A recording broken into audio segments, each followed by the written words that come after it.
الموقع الرسمي لفضيلة الشيخ عبد الله بن عبد الرحمن السعد يقدم. الحمد لله رب العالمين، وصلى الله وسلم وبارك على عبده ورسوله نبينا محمد عليه وعلى آله وصحبه أفضل الصلاة وأتم التسليم. اللهم اغفر لنا ولشيخنا وللحاضرين والسامعين أجمعين يا رب العالمين. فبأسانيدكم أحسن الله إليكم إلى الإمام أبي محمد عبد الله بن عبد الرحمن الدارمي رحمه الله تعالى قال: باب ما كان عليه الناس قبل مبعث النبي صلى الله عليه وسلم من الجهل والضلالة. حدثنا محمد بن يوسف عن سفيان عن الأعمش عن أبي وائل عن عبد الله رضي الله عنه قال رجل: يا رسول الله، أيؤاخذ الرجل بما عمل في الجاهلية؟ قال: من أحسن في الإسلام لم يؤاخذ بما كان عمل في الجاهلية، ومن أساء في الإسلام أخذ بالأول والآخر. أخبرنا الوليد بن النضر الرملي عن مسرة بن معبد من بني الحارث بن أبي الحرام من لخم عن الوضين أن رجلا أتى النبي صلى الله عليه وسلم فقال: يا رسول الله، إنا كنا أهل جاهلية وعبادة أوثان، فكنا نقتل الأولاد، وكان عندي بنت لي فلما أجابت وكانت مسرورة بدعائي إذا دعوتها فدعوتها يوما فاتبعتني، فمررت حتى أتيت بئرا من أهلي غير بعيد، فأخذت بيدها فرديت بها في البئر، وكان آخر عهدي بها أن تقول: يا أبتاه يا أبتاه. فبكى رسول الله صلى الله عليه وسلم حتى وكف دمع عينيه. فقال له رجل من جلساء رسول الله صلى الله عليه وسلم: أحزنت رسول الله صلى الله عليه وسلم. فقال له: كف فإنه يسأل عما أهمه. ثم قال له: أعد علي حديثك. فأعاده فبكى حتى وكف الدمع من عينيه على لحيته. ثم قال له: إن الله قد وضع عن الجاهلية ما عملوا، فاستأنف عملك. أخبرنا هارون بن معاوية عن إبراهيم بن سليمان المؤدب عن الأعمش عن مجاهد قال: حدثني مولاي أن أهله بعثوا معه بقدح فيه زبد ولبن إلى آلهتهم. قال: فمنعني أن آكل الزبد لمخافتها. قال: فجاء كلب فأكل الزبد وشرب اللبن، ثم بال على الصنم وهو أساف ونائلة. قال هارون: كان الرجل في الجاهلية إذا سافر حمل معه 4 أحجار 3 لقدره، والرابع يعبده ويربي كلبه ويقتل ولده. حدثنا مجاهد بن موسى قال: حدثنا ريحان هو ابن سعيد السامي قال: حدثنا عباد هو ابن منصور عن أبي الرجاء قال: كنا في الجاهلية إذا أصبنا حجرا حسنا عبدناه، وإن لم نصب حجرا جمعنا كثبة من رمل، ثم جئنا بالناقة الصفي فتفاج عليها فنحلبها على الكثبة حتى نرويها، ثم نعبد تلك الكثبة ما أقمنا بذلك المكان. قال أبو محمد: الصفي الكثيرة الألبان، فتفاج يعني الناقة إذا فرجت بين رجليها للحلب، والفج الطريق الواسع، وجمعه فجاج. باب صفة النبي صلى الله عليه وسلم في الكتب قبل مبعثه. أخبرنا الحسن بن الربيع قال: حدثنا أبو الأحوص عن الأعمش عن أبي صالح قال: قال كعب: نجده مكتوبا: محمد رسول الله صلى الله عليه وسلم، لا فض ولا غليظ ولا صخاب بالأسواق، ولا يجزي بالسيئة السيئة، ولكن يعفو ويغفر. وأمته الحمادون يكبرون الله عز وجل على كل نجد، ويحمدونه في كل منزلة، يتأزرون على أنصافهم ويتوضؤون على أطرافهم، مناديهم ينادي في جو السماء، صفهم في القتال وصفهم في الصلاة سواء، لهم بالليل دوي كدوي النحل، مولده بمكة ومهاجره بطيبة وملكه بالشام. حدثنا عبد الله بن صالح قال: حدثني الليث قال: حدثني خالد هو ابن يزيد عن سعيد هو ابن أبي هلال عن هلال بن أسامة عن عطاء بن يسار عن ابن سلام رضي الله عنه أنه كان يقول: إنا لنجد صفة رسول الله صلى الله عليه وسلم: إنا أرسلناك شاهدا ومبشرا ونذيرا وحرزا للأميين، أنت عبدي ورسولي سميته المتوكل، ليس بفظ ولا غليظ ولا صخاب بالأسواق، ولا يجزي بالسيئة مثلها، ولكن يعفو ويتجاوز. ولن أقبضه حتى يقيم الملة المتعوجة بأن يشهد أن لا إله إلا الله، نفتح به أعينا عميا وآذانا صما وقلوبا غلفا. قال عطاء بن يسار: وأخبرني أبو واقد الليثي أنه سمع كعبا يقول مثل ما قال ابن سلام. أخبرنا زيد بن عوف قال: حدثنا أبو عوانة عن عبد الملك بن عمير عن ذكوان أبي صالح عن كعب في السطر الأول: محمد رسول الله عبد المختار، لا فض ولا غليظ ولا صخاب في الأسواق، ولا يجزي بالسيئة السيئة، ولكن يعفو ويغفر، مولده بمكة وهجرته بطيبة وملكه بالشام. وفي السطر الثاني: محمد رسول الله، أمته الحمادون يحمدون الله في السراء والضراء، يحمدون الله في كل منزلة ويكبرونه على كل شرف، رعاة الشمس يصلون الصلاة إذا جاء وقتها ولو كانوا على رأس كناسة، ويأتزرون على أوساطهم ويوضئون أطرافهم، وأصواتهم بالليل في جو السماء كصوت النحل. أخبرنا مجاهد بن موسى قال حدثنا معن بن عيسى قال حدثنا معاوية بن صالح عن أبي فروة عن ابن عباس رضي الله عنهما أنه سأل كعب الأحبار: كيف تجد نعت رسول الله صلى الله عليه وسلم في التوراة؟ فقال كعب: نجده محمد بن عبد الله يولد بمكة ويهاجر إلى طابة ويكون ملكه بالشام، وليس بفحاش ولا صخاب في الأسواق ولا يكافئ بالسيئة السيئة ولكن يعفو ويغفر. أمته الحمادون يحمدون الله في كل سراء ويكبرون الله على كل نجد، ويوضئون أطرافهم ويأتزرون في أوساطهم، يصفون في صلاتهم كما يصفون في قتالهم، دويهم في مساجدهم كدوي النحل، يستمع مناديهم في جو السماء. أخبرنا حيوة بن شريح قال حدثنا بقية بن وليد التميمي قال حدثنا تميمي أحسن الله عليك الميتمي قال حدثنا بقية بن وليد الميتمي قال حدثنا بحير بن سعد عن خالد بن معدان عن جبير بن نفيل الحضرمي أن رسول الله صلى الله عليه وسلم قال: لقد جاءكم رسول إليكم ليس بوهن ولا كسل، ليحيي قلوبا غلفا ويفتح أعينا عميا ويسمع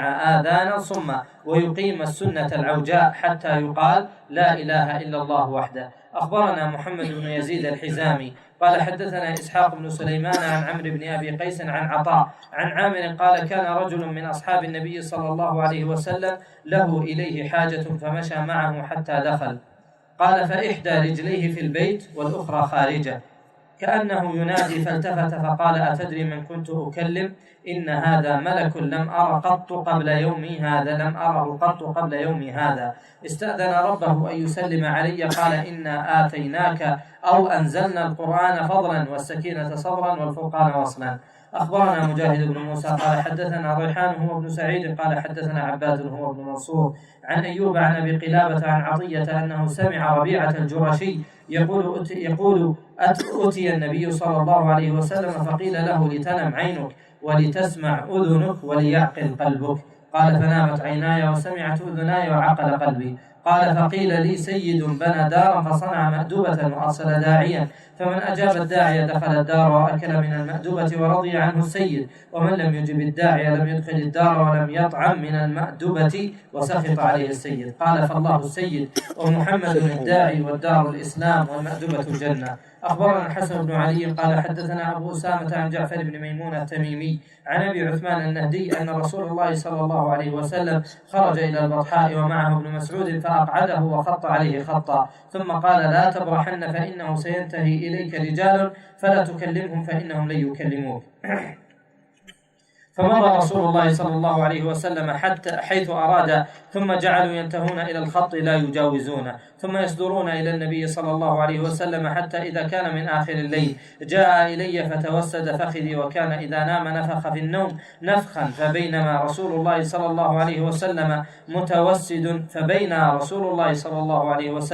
متوسد فخذي راقد، إذ أتاني رجال كأنهم الجمال عليهم ثياب بيض الله أعلم ما بهم من الجمال، حتى قعد طائفة منهم عند رأسه وطائفة منهم عند رجليه، فقالوا بينهم: ما رأينا عبدا أوتي مثل ما أوتي هذا النبي صلى الله عليه وسلم، إن عينيه لتنامان وإن قلبه ليقظان، اضربوا له مثلا سيد بنى قصرا ثم جعل مأدبة فدعا الناس إلى طعامه وشرابه ثم ارتفعوا، واستيقظ رسول الله صلى الله عليه وسلم عند ذلك، فقال: أتدري من هؤلاء؟ قلت: الله ورسوله أعلم. قال: هم الملائكة. قال: وهل تدري ما المثل الذي ضربوه؟ قلت: الله ورسوله أعلم. قال: الرحمن بنى الجنة فدعا إليها عباده، فمن أجابه دخل جنته، ومن لم يجب عاقبه وعذبه. أحسنت. بسم الله الرحمن الرحيم. أحمده عز وجل وأثني عليه الخير كله، وأصلي وأسلم على نبينا محمد وعلى آله وأصحابه ومن تبعهم بإحسان إلى يوم الدين. أما بعد، فأسأله عز وجل لي ولكم التوفيق والسداد، أن يفتح علينا من فضله جل وعلا، وأن يوفقنا لكل خير، وأن يجنبنا كل شر، وأن يفقهنا في ديننا، وأن يفتح علينا بفتحه جل وعلا. أما بعد، فقال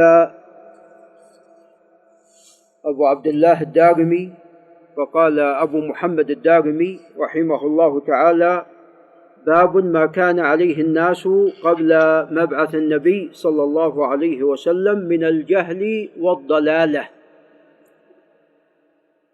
وهذا التبويب إشارة إلى أنه ينبغي للشخص أن يعرف حال أهل الجاهلية حتى يعرف نعمة الله عز وجل عليه بالإسلام، ولذا بضدها تتميز الأشياء. أنت إذا عرفت الشر عرفت الخير، عرفت ما يقابله. فإذا علمت الجاهلية حتى تجتنب الأشياء التي كان عليها أهل الجاهلية.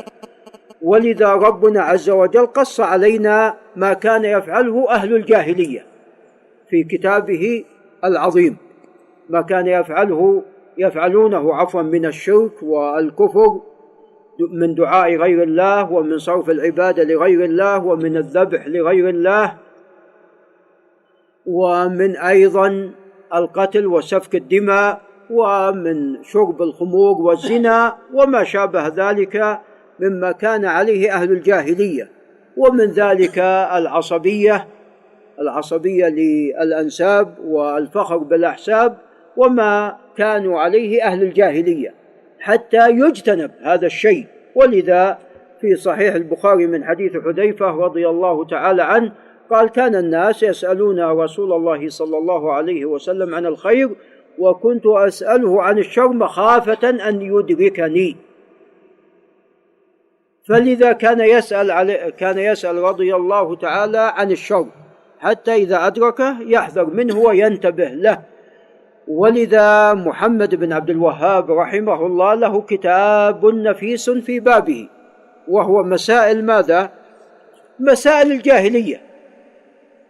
فساق طائفة كبيرة من هذه المسائل حتى تجتنب. فإذا علم الإنسان حال أهل الجاهلية حتى يجتنب ما كانوا عليه من الشرك والضلال والانحراف. وتعلمون أن الله عز وجل قد ذم أهل الجاهلية، فقال جل وعلا: ولا تبرجنا تبرج الجاهلية، ولا تبرجنا تبرج الجاهلية الأولى. فنهى ربنا عز وجل النساء أن يتبرجن كما كان عليه الحال بالنسبة لنساء أهل الجاهلية. ولذا أبو ذر الغفاري كما في الصحيح عندما قال لبلال يا ابن السوداء، قال له عليه الصلاة والسلام: إنك امرؤ فيك جاهلية. فالجاهلية جاهليتان: إما جاهلية عامة وهي التي كانت قبل الإسلام وانقضت وانتهت ببعثة الرسول عليه الصلاة والسلام، هذه الجاهلية الكبرى، الجاهلية الأولى. وجاهلية خاصة وهي التي تكون في أوقات دون أوقات، وتكون في أزمان دون أزمان، وأماكن دون أماكن، وفي بعض الناس دون بعض. وتجد الشخص إما أن يكون جاهلي والعياذ بالله، هذا الكافر غلبت عليه الجاهلية، غلب عليه الكفر، وإما أن يكون مسلم ولكن فيه بعض خصال أهل الجاهلية. فبالتالي الناس على ثلاثة أقسام: إما أن يكون إنسان جاهلي وذلك بأن يكون كافر والعياذ بالله، وإما أن يكون مسلم ولكن عنده شيء من أمور الجاهلية، وإما أن يكون بحمد الله قد نجاه الله عز وجل من هذه الأمور. فالناس على هذه الأقسام الثلاثة. إذن الجاهلية أيضا من حيث العموم والخصوص جاهليتان: جاهلية عامة وهي الكبرى، وهذه انتهت وانقضت بالبعثة النبوية، وجاهلية باقية إلى قيام الساعة. وتعلمون أن الساعة إنما تقوم على أهل الجاهلية، على الكفار الذين هم في جاهلية جهلاء. فهذا التبويب من فقه المصنف رحمه الله تعالى. قال أخبرنا محمد بن يوسف وهو الفريابي البيكندي وهو الفريابي وهو ثقة. قال حدثنا سفيان وهو سفيان بن سعيد الثوري الإمام من كبار الحفاظ، وتوفي عام 61 و100. قال عن الأعمش وهو سليمان بن مهران الأسدي الكاهلي وهو أيضا إمام. قال عن أبي وائل شقيق بن سلمة الأسدي وهو من كبار التابعين الأسدي الكوفي وهو ثقة جليل. قال عن عبد الله أي بن مسعود رضي الله تعالى عنه قال رجل يا رسول الله أيؤاخذ الرجل بما عمل في الجاهلية؟ وهذا السؤال كان بعد ماذا؟ بعد الإسلام، هذا السؤال في الإسلام. فهل يؤاخذ الإنسان بما عمل في الجاهلية؟ فهذا الرجل قد أدرك الجاهلية، هذا لم يولد في الإسلام وإنما ولد في الجاهلية ولكنه أسلم. فالناس أيضا فيما يتعلق بهذه القضية كما سوف يأتي على 3 أقسام كما سوف يأتي أو 4. قال أيؤاخذ الرجل بما عمل في الجاهلية؟ أكمل الحديث بإذن الله وأذكر هذه الأقسام. قال من أحسن في الإسلام لم يؤاخذ بما كان عمل في الجاهلية. هذان قسمان، من مات في الجاهلية هذا قسم، والثاني من أدرك ماذا؟ الإسلام، وهذا قسم آخر، وهذا فيه تفصيل هذا القسم. إذا أحسن في الإسلام هذا قسم. قال من أحسن في الإسلام لم يؤاخذ بما كان عمل في الجاهلية، هذا عمل بالجاهلية كان كافرا ثم أسلم، وعندما أسلم حسن ماذا؟ إسلامه، هذا القسم الثالث. فإما أن يكون شخص مات في الجاهلية فهذا في النار والعياذ بالله. هناك الآن من يشكك في من مات في الجاهلية ويقول لا ندري عن حالهم، الذين ماتوا في الجاهلية وهم على الشرك والكفر فهم في النار والعياذ بالله. والأدلة على ذلك كثيرة من الكتاب والسنة. قال الله عز وجل وكنتم على شفا حفرة من النار فأنقذكم منها. قال مجاهد أنقذكم منها بالبعثة بالإسلام، أي لو متم لوقعتم فيها. قال مجاهد أي لو متم لوقعتم فيها، فأنقذكم بالبعثة. إذن من لم يستجب للرسول صلى الله عليه وسلم ويؤمن بهذه البعثة وينقاد إليها فهو في ماذا؟ فهو في النار. أنقذكم بالبعثة، وإلا كان كنتم في النار والعياذ بالله. ولذا قال الله عز وجل ما كان للنبي والذين آمنوا أن يستغفروا للمشركين. هل هؤلاء المشركون هم الذين كانوا بعد البعثة أو يشمل كل المشركين قبل البعثة وبعدها؟ يشمل. ما كان للنبي والذين آمنوا أن يستغفروا للمشركين، ولو ما قال المشركين الذين ماتوا بعد البعثة، ما قال المشركون الذين ماتوا بعد البعثة، وإنما قال ما كان للنبي والذين آمنوا أن يستغفروا للمشركين ولو كانوا أولي قربى بعد ما تبين لهم أنهم أصحاب الجحيم، أصحاب النار والعياذ بالله. ولذا في صحيح مسلم من حديث حماد عن ثابت عن أنس قال رجل أين أبي؟ قال في النار.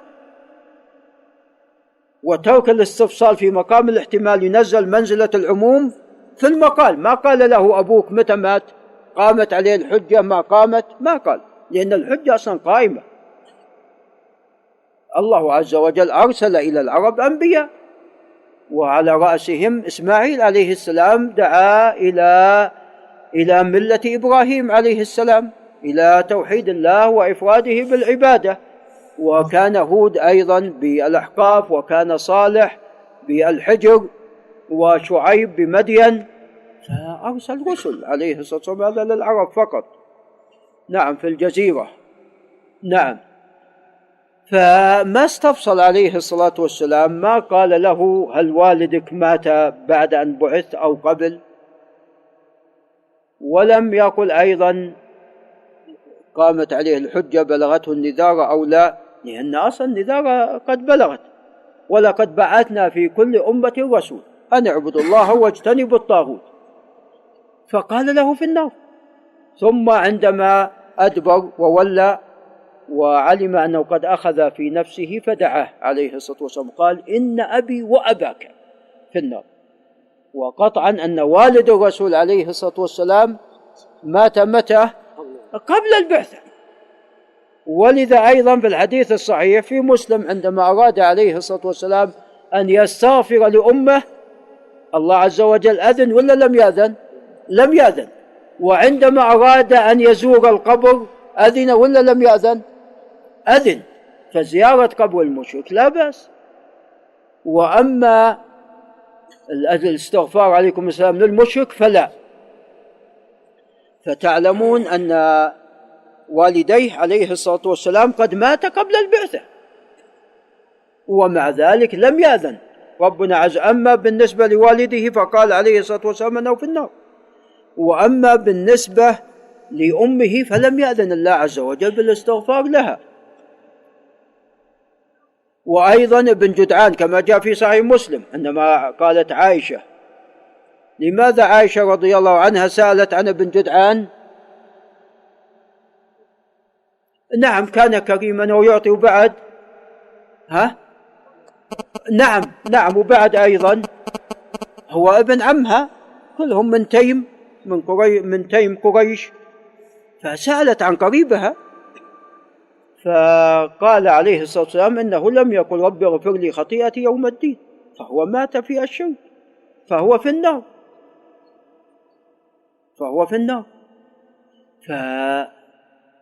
فأخبر عليه الصلاة والسلام عن جمع أنهم في النار، والباقي مثلهم. عمرو بن لحي الخزاعي رآه عليه الصلاة والسلام يجو قصبه في ماذا؟ في النار. هذا في البخاري. قال لأنه أول من سيب السوائب وغير دين إبراهيم، فكل من اتبعه على دين عبد الله، على دين عمرو بن لحي الخزاعي، فهو ماذا؟ فهو نعم مثله، يعني يقصد من حيث الحكم. هو لا شك على عمرو بن لحي الخزاعي له وزر، لكن كل من اتبعه في معتقده فالحكم ماذا؟ واحد ولا لا؟ اتبع في معتقده، هذا علمنا أن بسبب معتقده دخل النار. فمن كان مثله في المعتقد فهو ماذا؟ مثله في ماذا؟ في الحكم، فهو مثله في الحكم. بل نقل القرافي الإجماع أو عدم الخلاف على أن أهل الجاهلية كانوا في النار، ولذا لم يأتي استثناء لأهل الجاهلية إلا من كان على التوحيد منهم. مثل ماذا؟ مثل زيد بن نفيل والد سعيد، ومثل أيضا ورقة ابن نوفل. إذن هؤلاء كانوا على توحيد، فغيرهم إذا لم يكن على توحيد فهو في النار.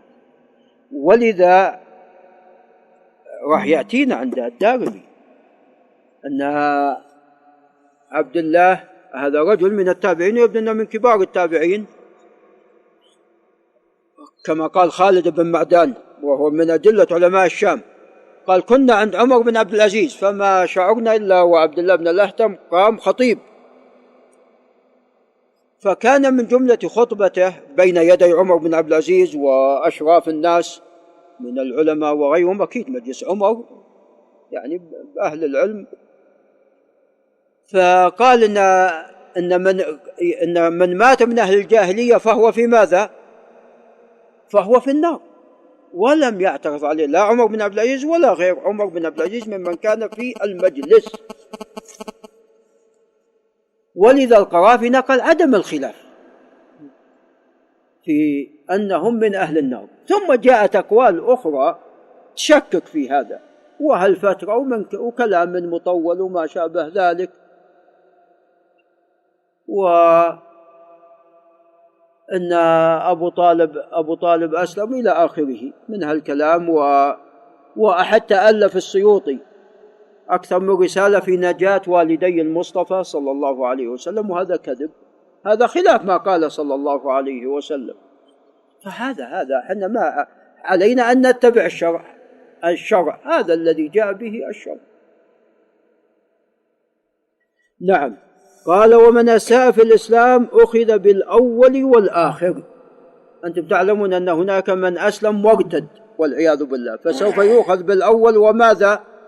وبالآخر والعياذ بالله.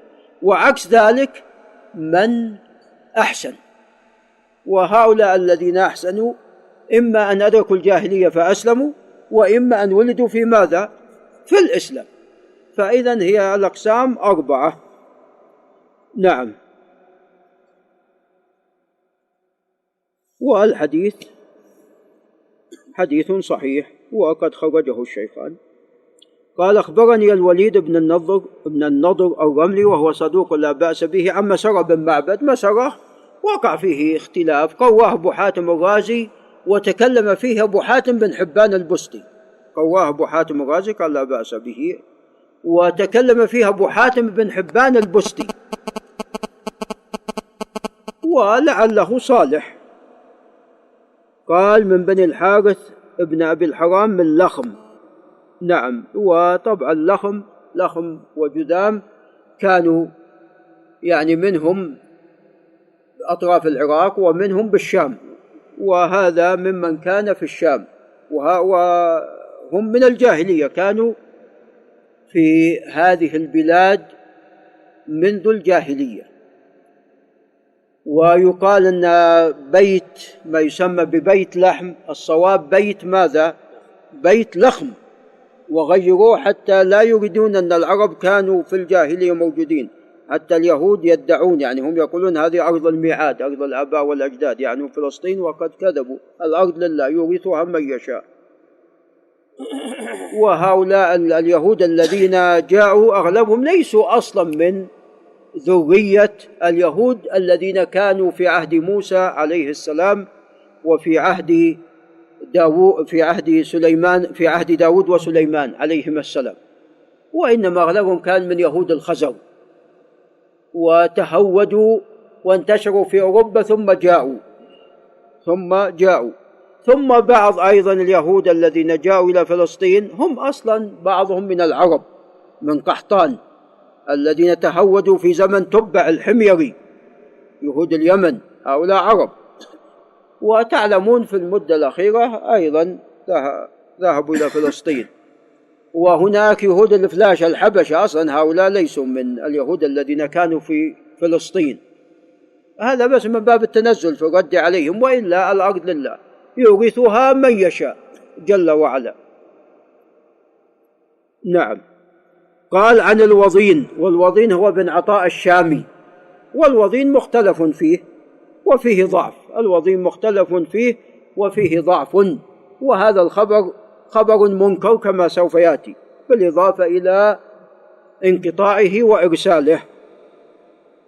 قال: أن رجلا أتى النبي صلى الله عليه وسلم فقال: يا رسول الله، إنا كنا أهل جاهلية وعبادة أوثان، فكنا نقتل الأولاد.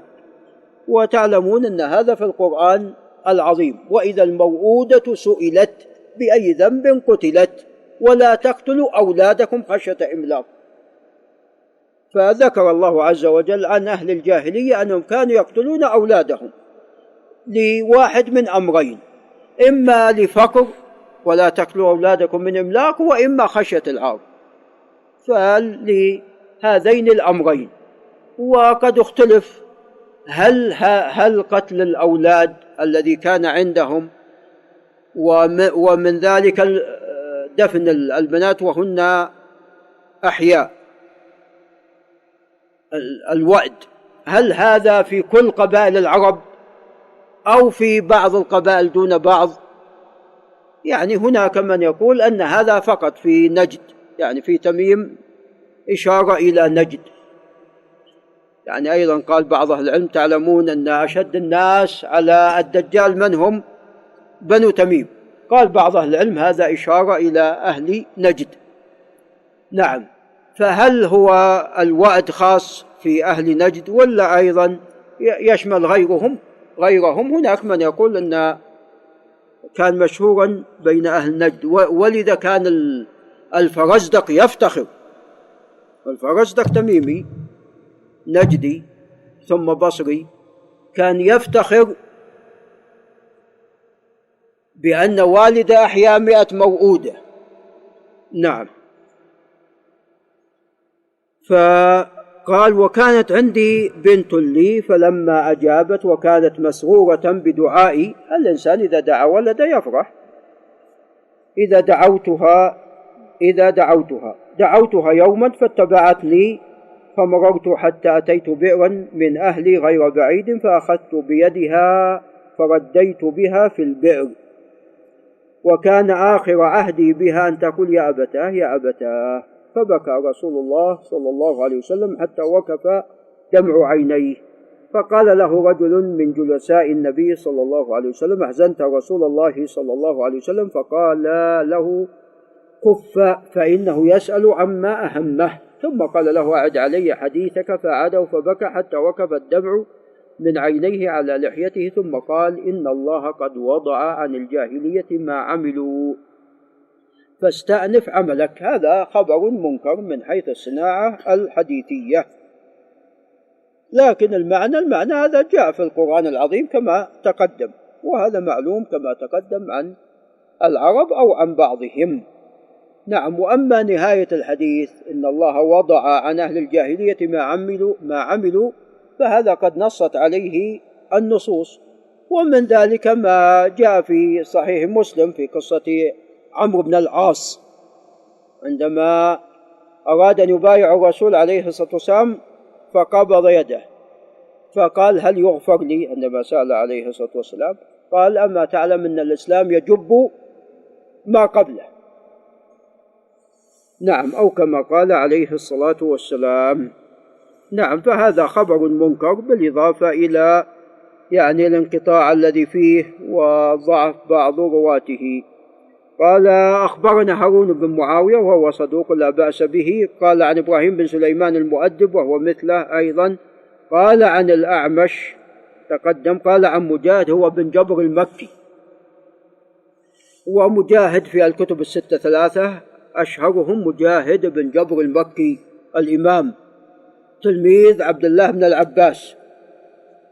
وثبت عن مجاهد يقول: قرأت القرآن على ابن عباس 3 مرات أوقفه عند كل آية وأسأله عنها.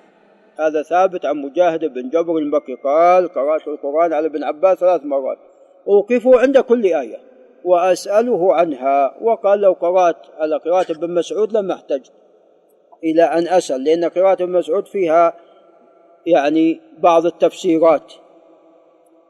نعم. ولذا قال سفيان الثوري: إذا جاءك التفسير عن مجاهد فحسبك به. ولذا اعتنى به البخاري وغيره بالتفسير المنقول عن مجاهد بن جبر المكي. وسوف الثاني سوف يأتينا مجاهد بن موسى وهو ثقة جليل. وأيضا هناك مجاهد بن الورد وهو صدوق. هؤلاء 3 هم الذين في الكتب الستة من اسمهم مجاهد، وليس هناك سواهم في الستة. نعم. قال: حدثني مولاي وهو السائب بن أبي السائب. نعم. هذا إسناد جيد. قال: حدثني مولاي أن أهله بعثوا معه بقدح فيه زبد ولبن إلى آلهتهم. تعلمون أنهم كانوا يتقربون إلى آلهتهم، ولذا قال الله عز وجل عنهم: ما نعبدهم إلا ليقربونا إلى الله زلفى.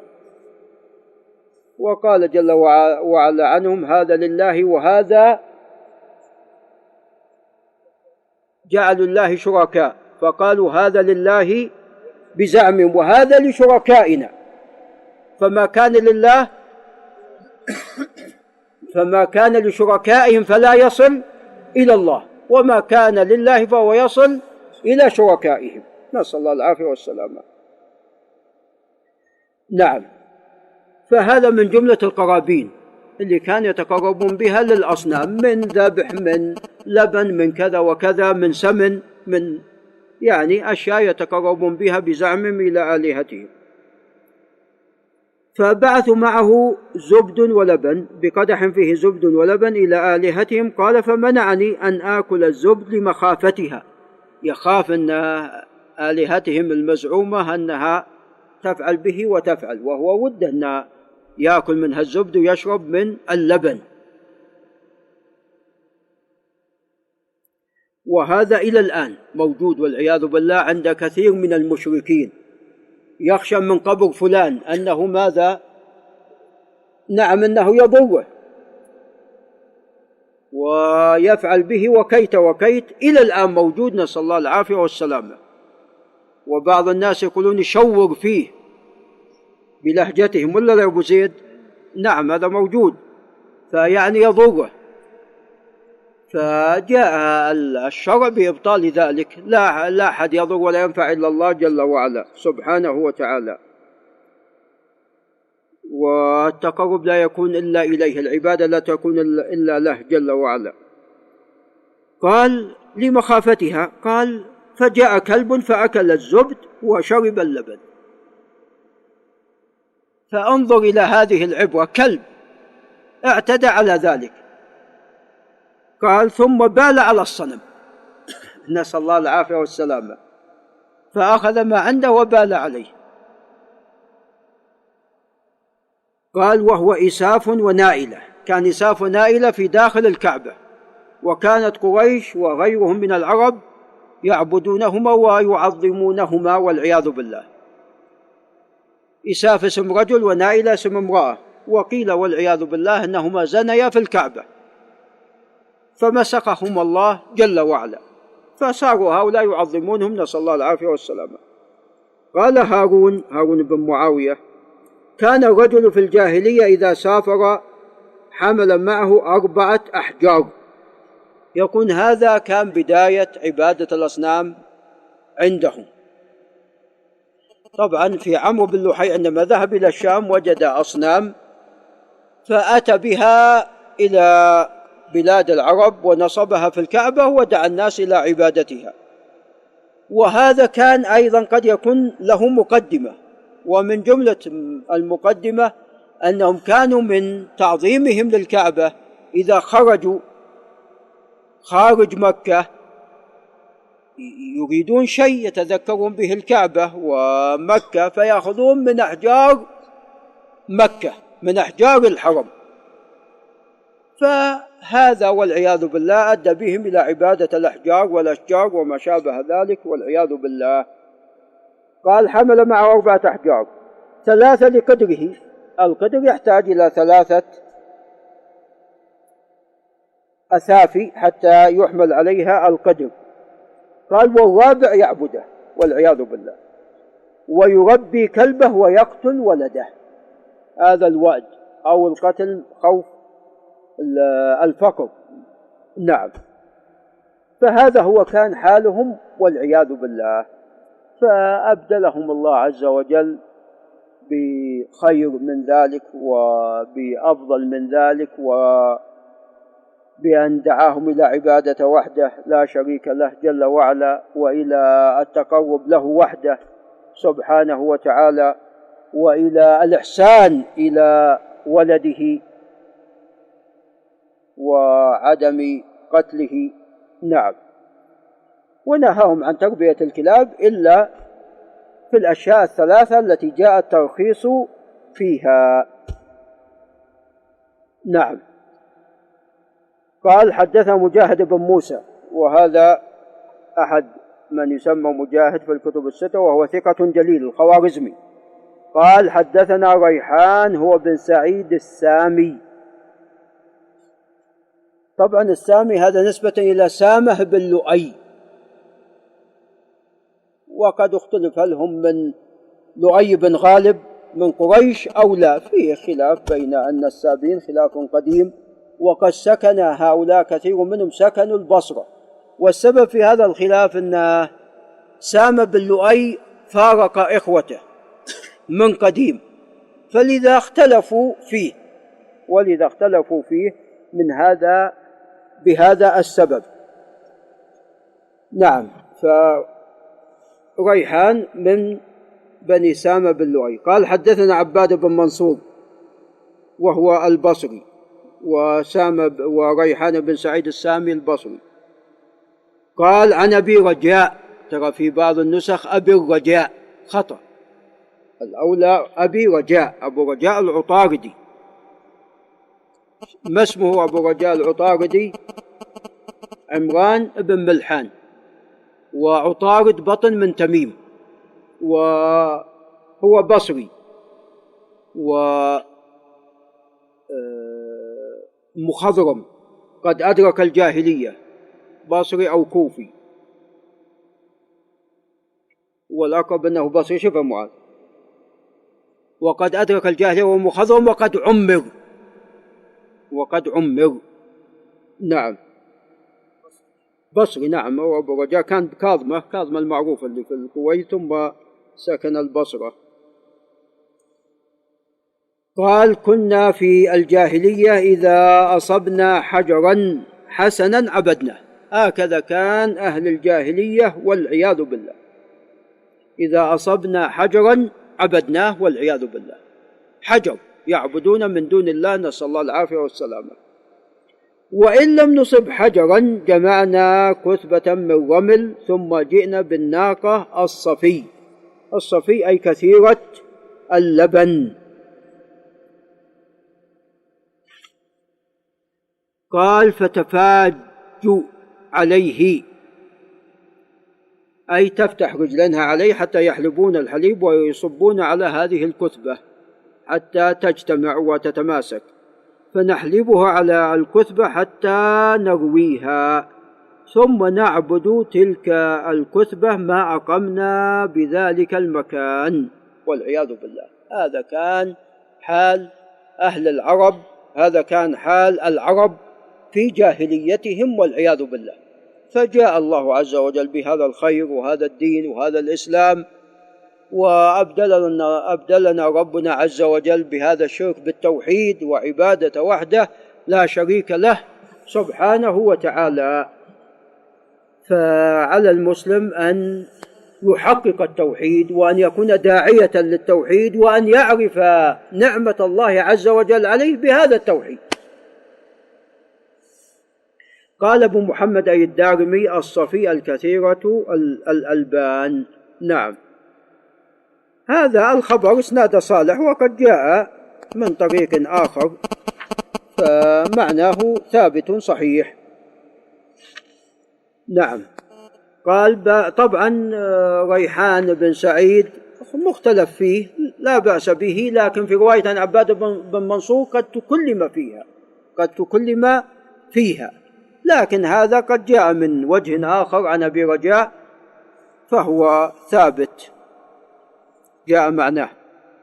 قال باب صفة النبي صلى الله عليه وسلم في الكتب قبل مبعثه. بعد أن وصف الجاهلية، بعد الجاهلية ماذا؟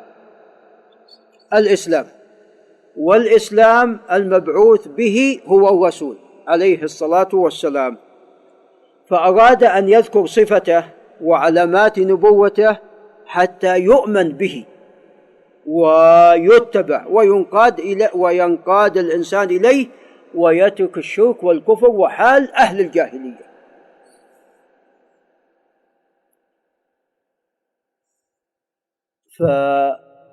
فهذا أيضا التبويب من فقه المصنف رحمه الله تعالى. والله عز وجل قد ذكر صفة الرسول صلى الله عليه وسلم في الكتب السابقة، فقال جل وعلا النبي الأمي الذي يجدونه مكتوبا عندهم في التوراة والإنجيل. فالله عز وجل مكتوب، نعم، الله عز وجل جعل اسم الرسول عليه الصلاة والسلام مكتوبا في التوراة وفي الإنجيل، وربنا عز وجل قد كتب التوراة لموسى عليه السلام، ولذا عندما تحاج آدم وموسى قال آدم لموسى: أنت الذي كتب لك الله التوراة بيده. فلذا الكتابة من صفات الله عز وجل، الكتابة من صفات الله سبحانه وتعالى. ولذا أبو إسماعيل الهروي في كتابه الأربعين في دلائل التوحيد بوب باب إثبات الكتابة لله جل وعلا.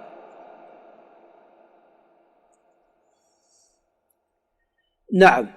فالرسول عليه الصلاة والسلام أولا اسمه مكتوب في الكتب السابقة، ثانيا صفته أيضا موجودة في الكتب السابقة كما سوف يأتي، ثالثا صفات أمته أيضا موجودة في الكتب السابقة. فهذه ثلاثة أمور تتعلق بالرسول صلى الله عليه وسلم. نعم. قال: أخبرنا الحسن بن الربيع وهو صدوق، قال: حدثنا أبو الأحوص وهو سلام بن سليم الحنفي الكوفي وهو ثقة جليل، قال: عن الأعمش سليمان بن مهران تقدم، قال: عن أبي صالح ذكوان السمان وهو إمام جليل توفي عام 100، الأعمش 48 و100، أبو صالح 1 و100، وهو إمام جليل. والأعمش عن أبي صالح عن أبي هريرة من أصح السلاسل. طبعا البخاري يقول أصح السلاسل عن أبي هريرة أبو الزناد عن الأعرج عن أبي هريرة، لكن سلسلة الأعمش عن أبي صالح عن أبي هريرة أكثر، الحديث التي فيها أكثر، حتى قيل 1000 حديث، وهي كثيرة. نعم. قال كعب هذا كعب بن ماتع الحميري عليكم السلام اليمني، الذي يلقب بكعب الأحبار، لأنه كان حبر من أحبار اليهود، وكان والد أيضا من علمائهم. وقد سئل عن السبب في إسلامه فقال: إن والدي كان عنده كتب وختم على هذه الكتب إلا بعضها، وقال: لا تفتح هذه الكتب، اللي ختم عليه قال لا تفتحها. ففتحها فيما بعد فوجد صفة الرسول صلى الله عليه وسلم فآمن وأسلم. ومع أن أهل الكتاب قد حرفوا وبدلوا كما ذكر الله عز وجل عنهم، يحرفون الكلمة من بعد مواضعه، ومع ذلك لا زال الإشارة إلى الرسول عليه الصلاة والسلام وصفته لا زالت موجودة في كتبهم في التوراة في العهد القديم مع التحريف الذي فعلوه. نعم. قال: عن كعب بن ماتع الحميري المعروف بكعب الأحبار، وقد توفي سنة 34 وقيل 32، وهذا الإسناد منقطع. أبو صالح لم يسمع من كعب الأحبار، وأبو صالح إنما سمع من أبي هريرة وغيره من يعني الطبقة الوسطى، ما سمع من كبار الصحابة، ما سمع من عمر أو عثمان ومن أتى من بعدهم أو علي رضي الله عنهم جميعا. نعم. فإنما سمع من أتى من بعدهم. وكعب قد توفي في عهد عثمان، فهذا منقطع. قال كعب: نجد مكتوبا محمد رسول الله صلى الله عليه وسلم. ولذا عيسى بن مريم قال: مبشرا برسول يأتي من بعد اسمه أحمد. ولذا موجود عندهم الآن الفارقليط وهو الحمد أو كثير الحمد. محمد رسول الله لا فظ ولا غليظ ولا صخاب بالأسواق. هذه كلها من صفات الرسول صلى الله عليه وسلم، لم يكن فظ حاشاه صلى الله عليه وسلم، ولا غليظ ولا صخاب بالأسواق، ولا يجزي بالسيئة السيئة، ولكن يعفو ويغفر. ولذا عندما في فتح مكة قال: ماذا نفعل بكم؟ قالوا: ماذا قالوا؟ أخ كريم وابن أخ كريم، فقال اذهبوا فأنتم الطلقاء، فعفى عنهم صلى الله عليه وسلم بعد أن فعلوا به ما فعلوا، وفعلوا أيضا بأصحابه ما فعلوا، فعفى عنهم صلى الله عليه وسلم. وهذا كان سجيته وطريقته عليه الصلاة والسلام. ولذا في صحيح مسلم عندما سئلت عائشة عن خلقه صلى الله عليه وسلم قالت كان خلقه القرآن وأمته الحمادون. إذن على المسلم أن يكثر من الحمد، لأنه من أمة الرسول صلى الله عليه وسلم، ولذا جاءت النصوص بحمده سبحانه وتعالى. ولذا في الحديث الصحيح أن الله عز وجل يحب الحمد، ولذا حمد نفسه جل وعلا، فكتابه مفتتح بالحمد، الحمد لله رب العالمين. ولذا في الحديث الصحيح إن الله ليرضى عن العبد إذا أكل الأكلة أن يحمده عليها، وإذا شرب الشرب أن يحمده عليها، يرضى ربنا جل وعلا بذلك. والحمد هو إثبات صفات الكمال للمحمود، وهناك حمد لله جل وعلا وهناك حمد للمخلوق.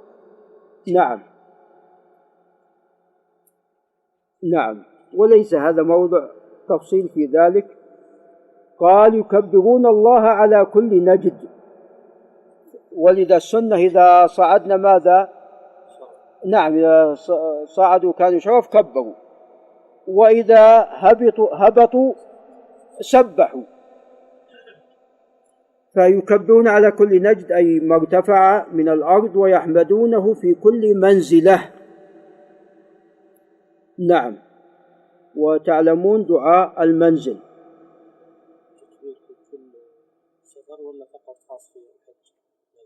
لا، في كل سفر سواء كان حج أو غيره. قال يأتزرون على أنصافهم، هذا تعلمون كان لباس العرب. ويتوضؤون على أطرافهم، الله عز وجل شرع الوضوء لهذه الأمة. مناديهم ينادي في جو السماء، المنادي للصلاة. صفهم في القتال وصفهم في الصلاة سواء،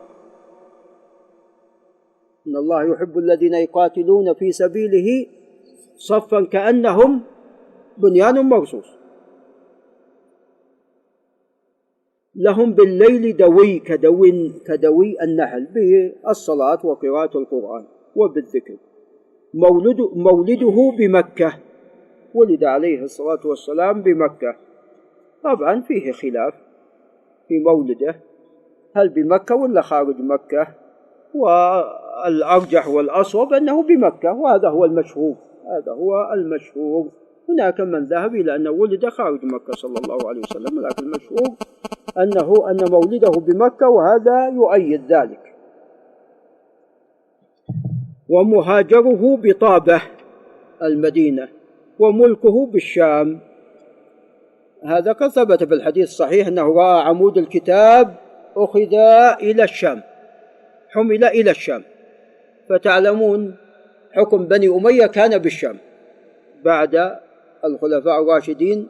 تعلمون علي رضي الله عنه كان بالعراق بالكوفة إلى أن قتل رضي الله تعالى عنه. ثم عندما اصطلح الحسن ومعاوية رضي الله تعالى عنهما، وذلك بتنازل الحسن رضي الله عنه، ولذا سماه صلى الله عليه وسلم بسيد، إن ابني هذا سيد، ولعل الله أن يصلح به بين طائفتين عظيمتين من المسلمين. فأخبر عن هذا عليه الصلاة والسلام قبل أن يقع، فوقع كما أخبر صلى الله عليه وسلم. نعم، ثم انتقل مع معاوية وما بعد إلى سقوط بني أمية بالشام. وتعلمون كانت دولة بني أمية لا شك هي أحسن من دولة بني العباس من حيث الجملة، وبعد الخلفاء الراشدين. ولذا الخلافة في حديث سفينة الخلافة 30 سنة، ثم بعد ذلك ملك معاوية أول ملك رضي الله تعالى عنه وعن أبيه. نعم، فكان ملك بني أمية أحسن من ملك بني العباس من حيث الجملة. نعم، هذا الخبر اسناده صحيح إلى أبي صالح ولكنه منقطع ما بينه وبين كعب، وسوف يأتي له اسناد آخر. نعم. قال حدثنا عبد الله بن صالح وهو كاتب الليث. عبد الله بن صالح المصري كاتب الليث. عبد الله بن صالح المصري يعني فيه خلاف مطول، وخلاصة هذا الخلاف أن حديثه على قسمين: ما رواه عنه الحفاظ كالبخاري وأبو زرعة وفلان حديثهم عنه مستقيم، لا يرون إلا ما استقام من حديثه، وهذه ذكرتها قديما أيضا قاعدة في ميزات رواية الحفاظ على غيرهم.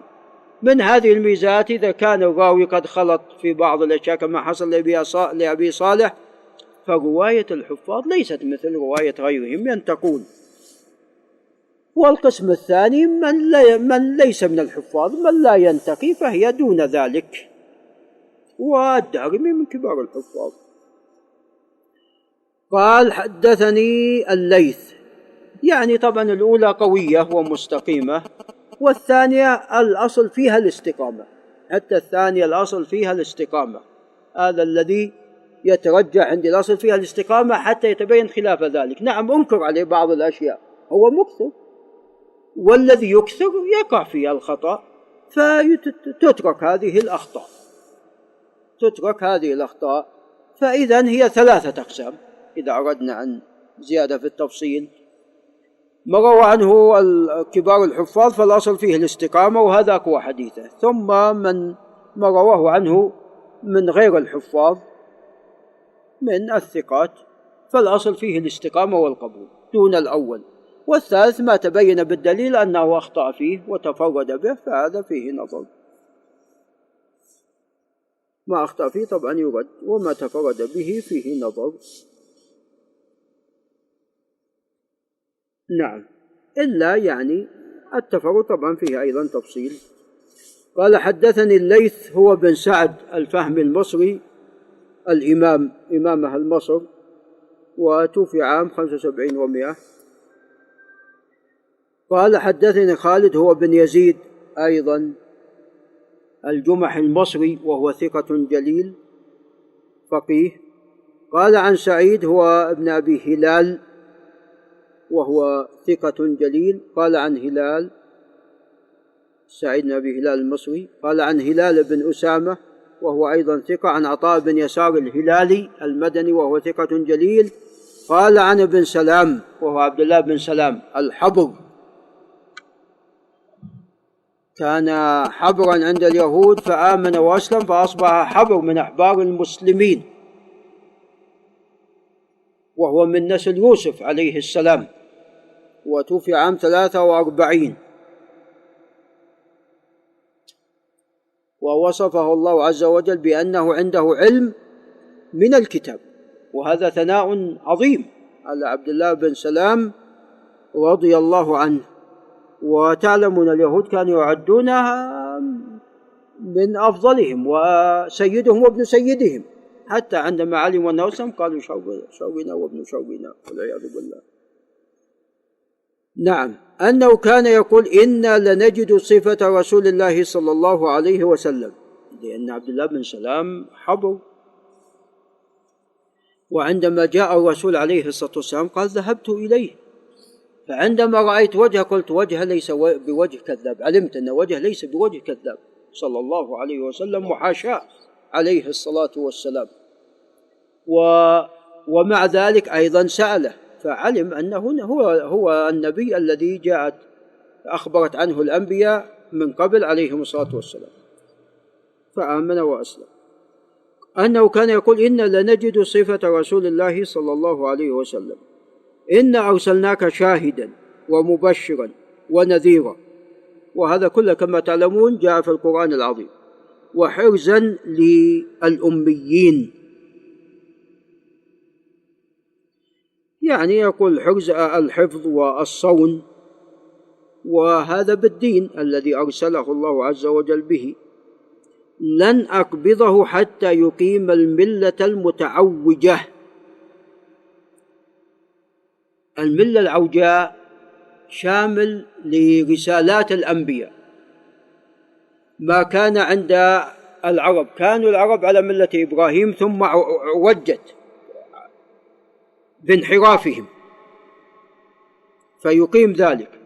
ملة موسى عليه السلام أيضا تعوجت بانحراف اليهود. النصارى كذلك، ملة عيسى عليه السلام، بأن يشهد أن لا إله إلا الله، وقعوا في الشرك والكفر فدعاهم إلى التوحيد وإفراد الله عز وجل بالعبادة. نفتح به أعينا عميا وآذانا صما وقلوبا غلفا بدعوته صلى الله عليه وسلم.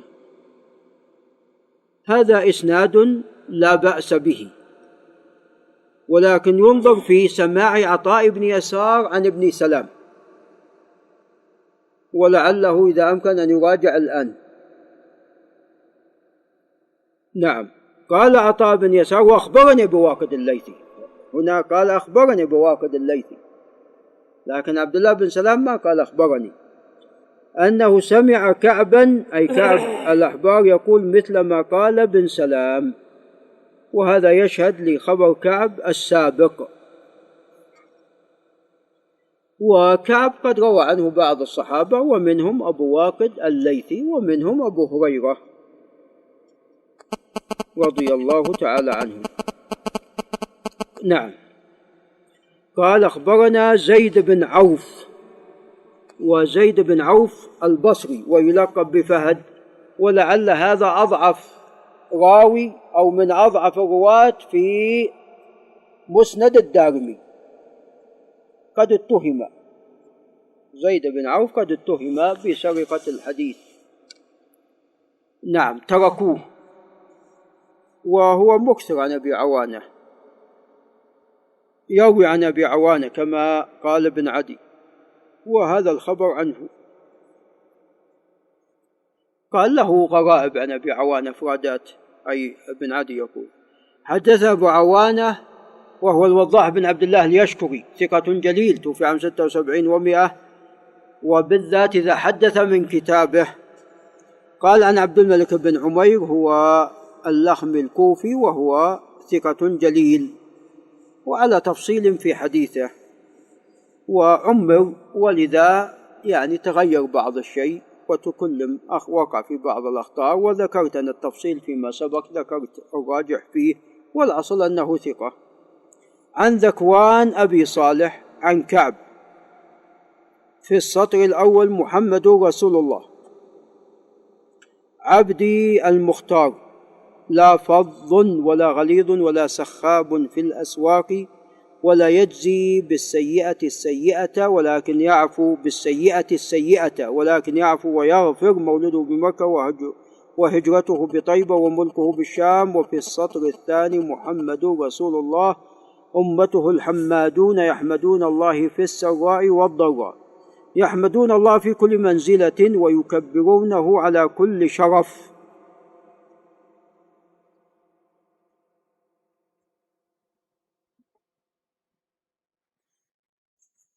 طبعا هذا تعرفون جاء في حديث علي دعاء الركوب، وحديث علي وقع في إسناده اختلاف، وإسناده صالح، وهذا يشهد له في الجملة.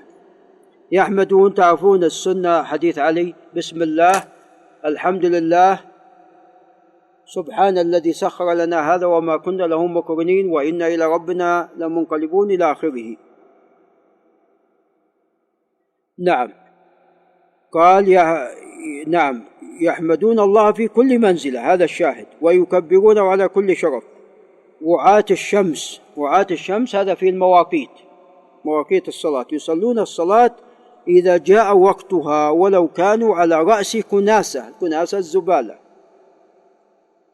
ويأتزرون على أوساطهم ويوضعون أطرافهم، وأصواتهم بالليل في جو السماء كأصوات النحل. تقدم الكلام على شرح هذا الخبر بالخبر الذي تقدم قبل قليل.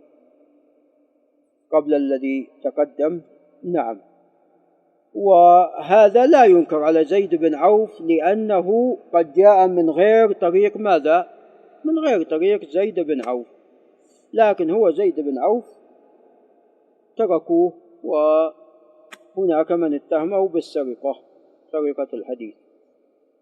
قال أخبرنا مجاهد بن موسى الخوارزمي تقدم. قال حدثنا معا هو بن عيسى القزاز وهو ثقة ثبت، خاصة في الموطأ، حديث على قسمين، مروى عن مالك وهو مقدم فيه، توفي عام 98 و100. قال حدث معاوية بن صالح وهو الحضرمي الشامي نزيل الأندلس.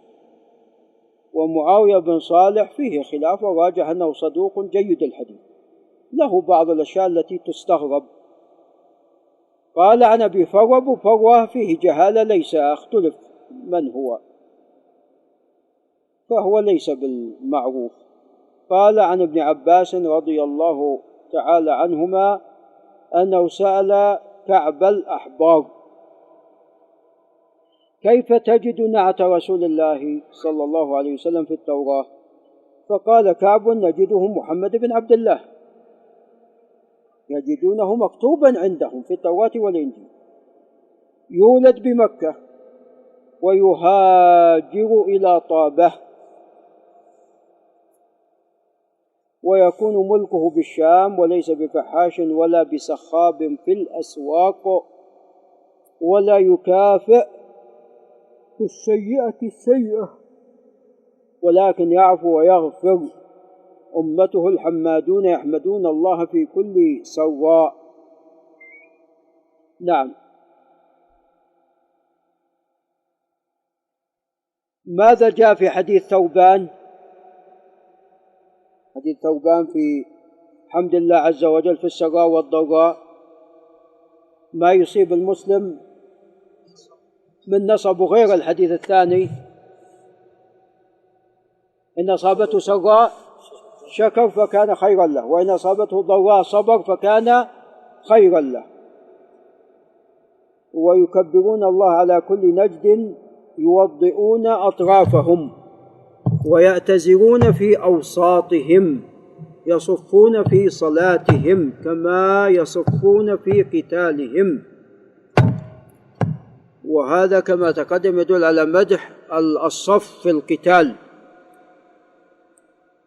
لأن الصف في القتال هذا دليل على، جزاك الله خير، على يعني القوة والإقدام والإقبال على ما عند الله عز وجل. كما يصفون في قتالهم، دويهم في مساجدهم كدوي النحل، يسمع مناديهم في جو السماء. مساجدهم لها دوي بالقراءة والذكر.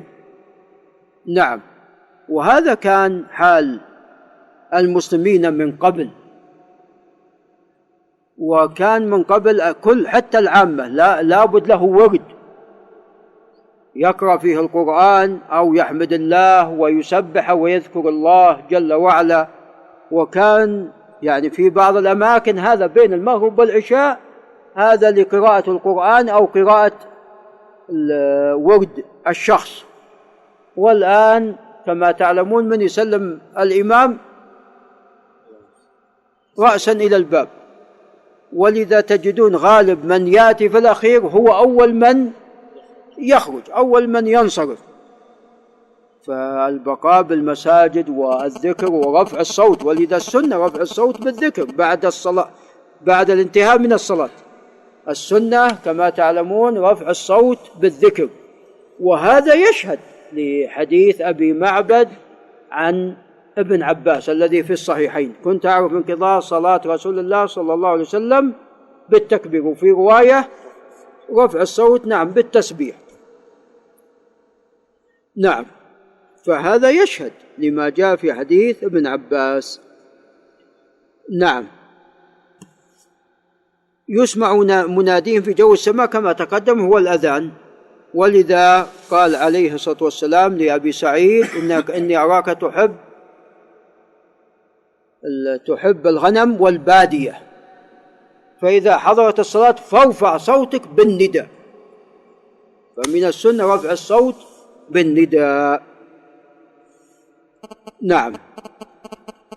فهذا الآن خبر كعب الأحبار قد جاء من 3 أوجه، رواها الدارمي من 3 طرق: طريق أبي صالح عن كعب، وطريق أبي واقد الليثي عن ماذا؟ عن كعب، والثالثة طريق أبي فروة عن ابن عباس عن كعب. فهذه 3 طرق، فهذا الخبر ثابت عن كعب الأحبار. شوف تنصيص البخاري على أبي صالح على سماعه في التاريخ الكبير.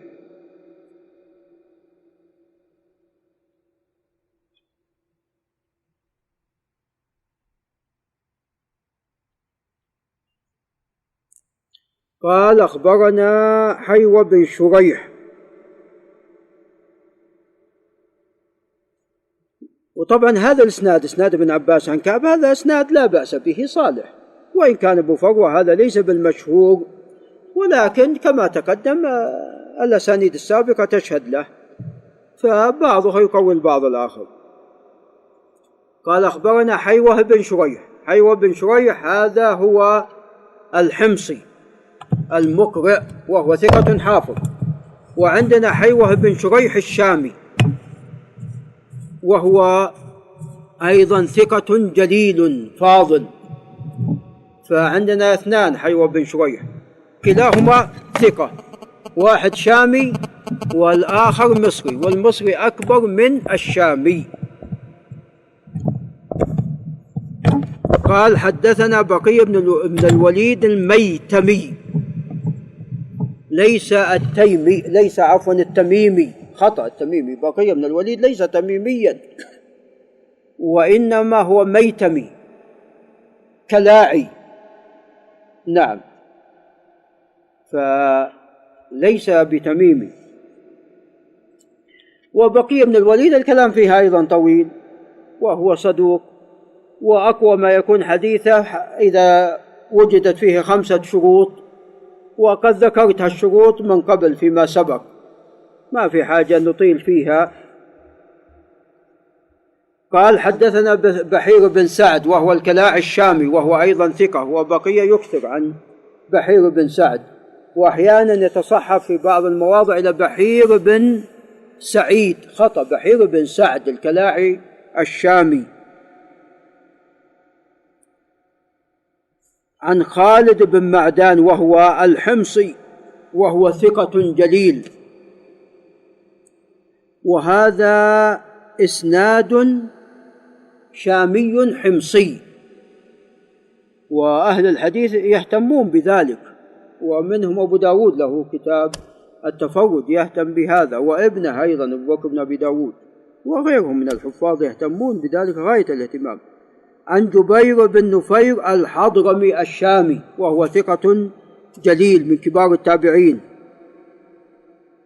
أن رسول الله صلى الله عليه وسلم قال: لقد جاءكم رسول إليكم ليس بوهن، أي ليس بضعيف ولا كسل من الكسل، حاشاه صلى الله عليه وسلم، ليختن قلوبا غلفا. والله أعلم المعنى. تعلمون الختان هو قطع القلفة، فالغلف القلب، الغلف هو المغطى، مغلف، فيختن يقطع هذا ماذا؟ هذا الغلاف عن القلب. ولذا الإنسان إذا أذنب نكت فيه نكتة سوداء، فإن تاب محيت، فإذا ازداد حتى يغلب الران ويطبع على قلبه والعياذ بالله، يكون قلبه مطبوع عليه، نسأل الله العافية والسلامة. فالأغلف هو المغلف الذي ما يسمع ولا يقبل الحق. فنعم، ليحيى قلوبا، نعم. ونسخة ليختن، كيف أبو؟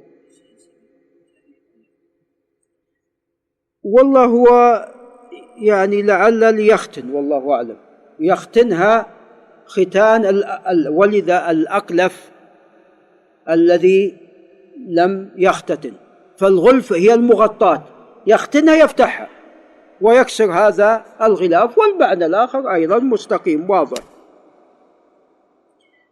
ويفتح أعينا عميا، وهذا واضح.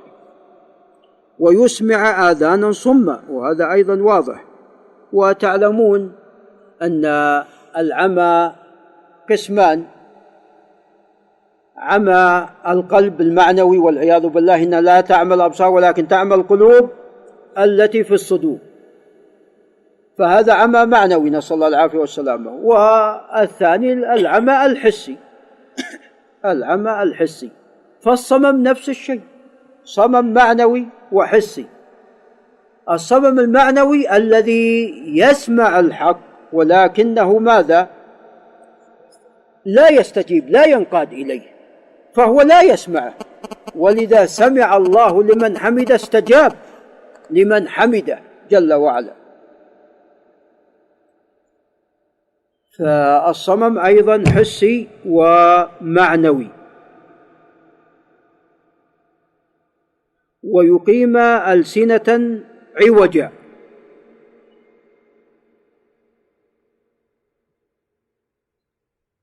الحمد لله الذي أنزل على عبده الكتاب ولم يجعل له عوجا. فالشرع مستقيم، القرآن مستقيم. فإذا اتبع العبد هذا القرآن المستقيم سوف تستقيم باقي جوارحه، ومن ذلك لسانه. المشرك لسانه مستقيم ولا معوج؟ معوج. فأيضا اللسان ينقسم إلى قسمين: لسان معوج معنويا، هذا والعياذ بالله الكافر الذي يتكلم بالشرك والكفر والضلال. واللسان المعوج من ناحية الحسية، الذي لا يفصح أو الذي لا يتكلم. المقصود هنا الأول. فيقيم هذه الألسنة المعوجة بالإسلام وباتباع القرآن، ولذا قال حتى يقال لا إله إلا الله وحده. فإذا نطق بالتوحيد وبالإيمان إذن استقام له لسانه واستقام قلبه إذا استقام قلبه استقامت جوارحه. نعم. هذا طبعا الإسناد إسناد جيد إلى جبير بن نفير الحضرمي، ولكنه ماذا؟ مرسل، ولكنه مرسل. ومراسيل أهل الشام ليست بالقوية. نعم، مراسيل أهل الحجاز أقوى منها. نعم. شكل البخاري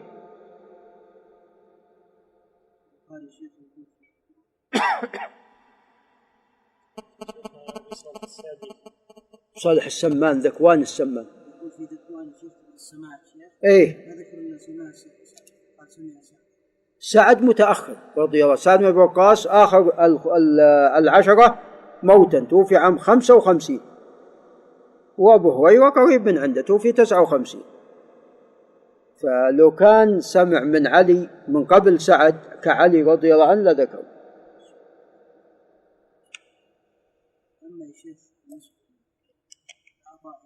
ايه،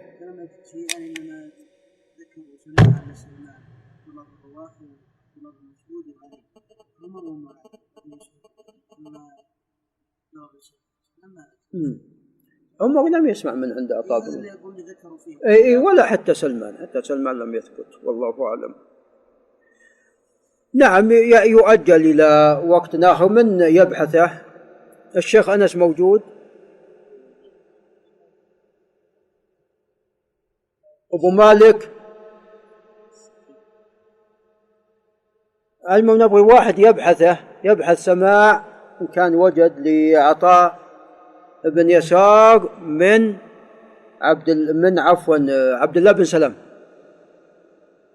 خلي تتبع له، مو بس كلام الحفاظ، خلي يعني أيضا يتتبع إن كان له حديث غير هذا الحديث صرح ما صرح، الذي يبدو لنا لم يسمع والعلم عند الله. خلاص أبو سعدون يقعد إن شاء الله.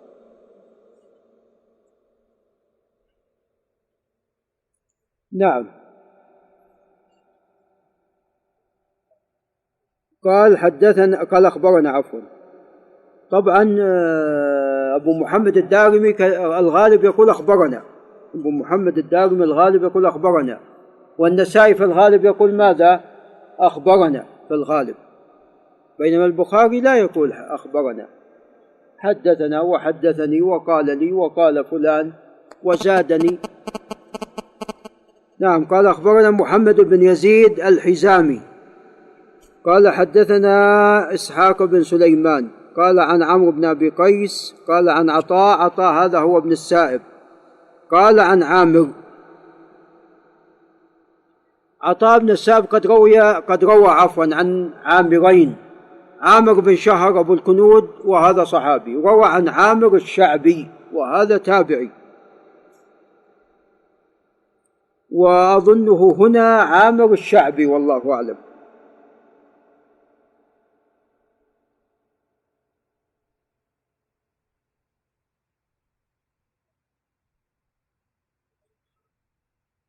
قال طبعا عمرو بن أبي قيس صدوق له أوهام مختلف فيه، عمرو بن أبي قيس صدوق له أوهام مختلف فيه والباقي ثقات. وعطاء بن السائب صدوق قد اختلط، وأنا فصلت في حديثه في غير هذا الموطن. نعم. قال كان رجل من أصحاب النبي صلى الله عليه وسلم له إليه حاجة فمشى معه حتى دخل، قال فإحدى رجليه في البيت والأخرى خارجة كأنه يناجي شخصا، قال فالتفت فقال أتدري من كنت أكلم؟ إن هذا ملكا لم أره قط قبل يومي هذا، استأذن ربه أن يسلم علي، قال إنا أتيناك أو أنزلنا القرآن فصلا. القرآن فصل ليس بالهزل، يفصل بين الأمور وبين الحق والباطل وبين المسلم والكافر.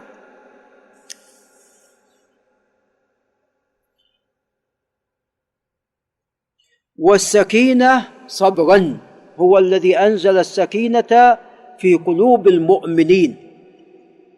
الإنسان في مواطن الشدة، المؤمن في مواطن الشدة، الإنسان في مواطن الشدة يحتاج إلى ماذا؟ سكينة، صبر، يحتاج إلى سكينة، صبر. هو الذي أنزل السكينة في قلوب المؤمنين ليزدادوا إيمانا مع إيمانهم.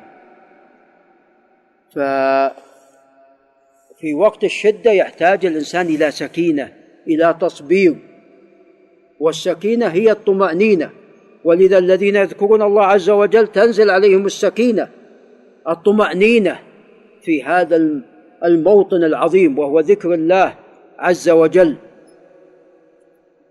فكما أنهم يحتاجون في وقت الشدة إلى سكينة، يحتاجون فأيضا السكينة تنزل عليهم في وقت العبادة والطاعة، تثبيتا لهم وطمأنينة لهم حتى يستمروا على ما هم عليه، وهذا من عاجل بشرى المؤمن. نعم. والسكينة صبرا والفرقان وصلا. الفرقان هو القرآن، والقرآن قد تقدم ذكره، فهل يقصد بالفرقان يعني باقي الشريعة؟ الفرقان ما يفرق به بين الحق والباطل.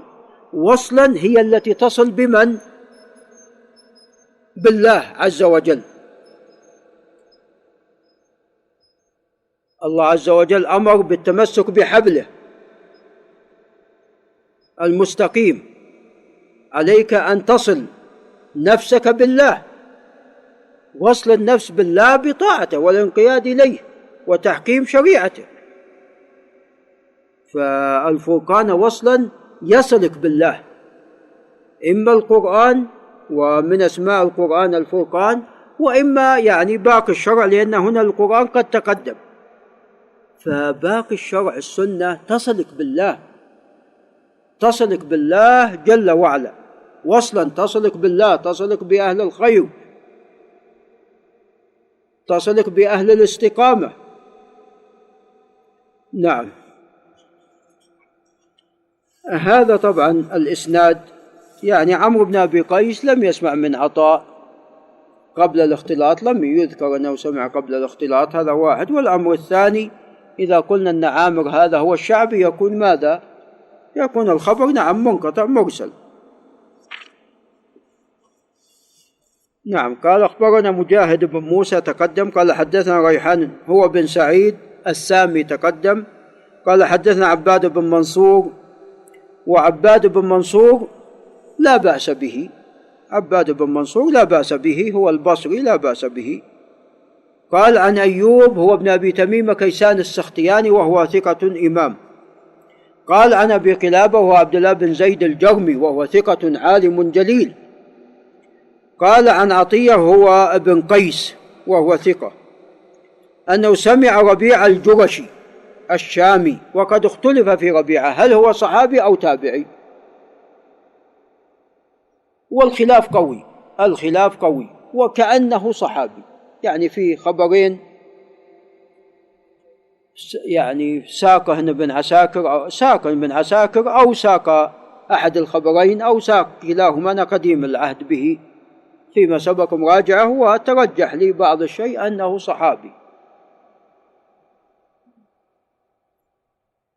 والخلاف فيه قوي، الخلاف فيه قوي.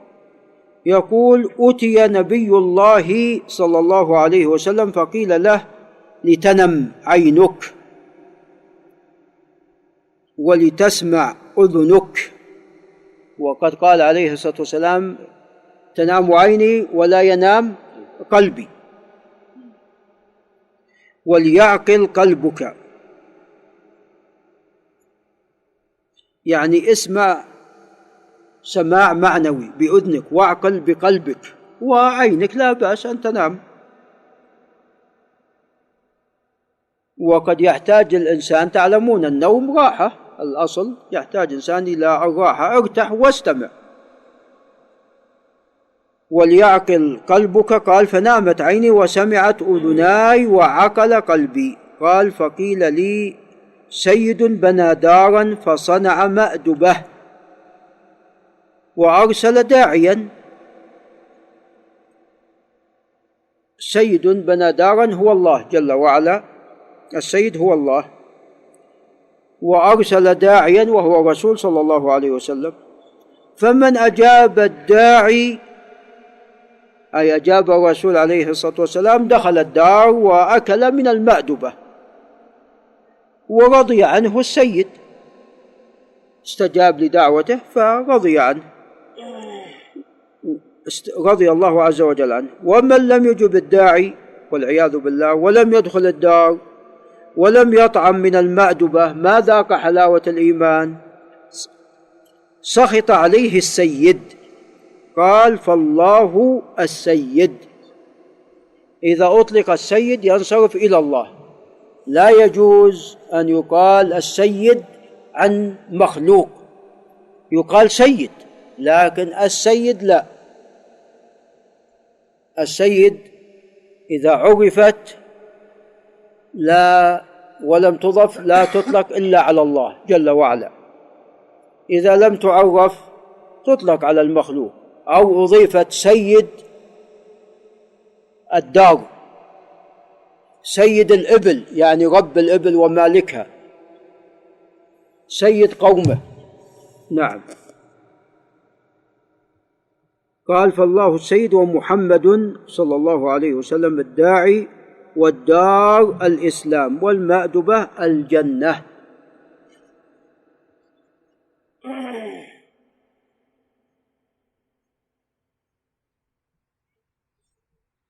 طبعا هذا إسناد قوي، وقد جاء هذا المعنى من أوجه أخرى، هذا المعنى قد جاء من أوجه أخرى، فهذا مما يقوي هذا الحديث وإسناده قوي. قال أخبرنا الحسن بن علي هو الحلواني وهو ثقة ثبت مكثر من الحديث. قال حدثنا أبو أسامة حماد بن أسامة القرشي الكوفي وهو ثقة، توفي سنة 100، حديث القديم أقوى من المتأخر. قال عن جعفر بن ميمون التميمي البصري وهو مختلف فيه. قال عن أبي عثمان النهدي، الصواب عن أبي تميم الهجيمي، عن أبي عثمان النهدي. نعم، أبو عثمان النهدي عبد الرحمن بن مل من كبار التابعين، مخضرم، والنهد من قضاعة، أن رسول الله صلى الله عليه وسلم خرج إلى البطحاء ومعه ابن مسعود فأقعده وخط عليه خطا، ثم قال لا تبرحن فإنه سينتهي إليك رجال فلا تكلمهم فإنهم لن يكلموك. فمضى رسول الله صلى الله عليه وسلم حيث أراد، ثم جعلوا ينتهون إلى الخط لا يجاوزونه، ثم يصدرون إلى النبي صلى الله عليه وسلم. الصدور الرجوع، طواف الصدر الرجوع إلى الكعبة، طواف الصدر هو طواف الإفاضة بعد الرجوع من عرفة إلى منى، ثم طواف الصدر. ثم يصدرون إلى النبي صلى الله عليه وسلم حتى إذا كان من آخر الليل جاء إلي فتوسد فخذي. هو أبو عثمان النهدي هو اللي يحدث، وهو تابعي كبير، كبار التابعين. ثم الآن الكلام رجع إلى من؟ إلى ابن مسعود، ما يقول أبو عثمان النهدي توسد فخذي.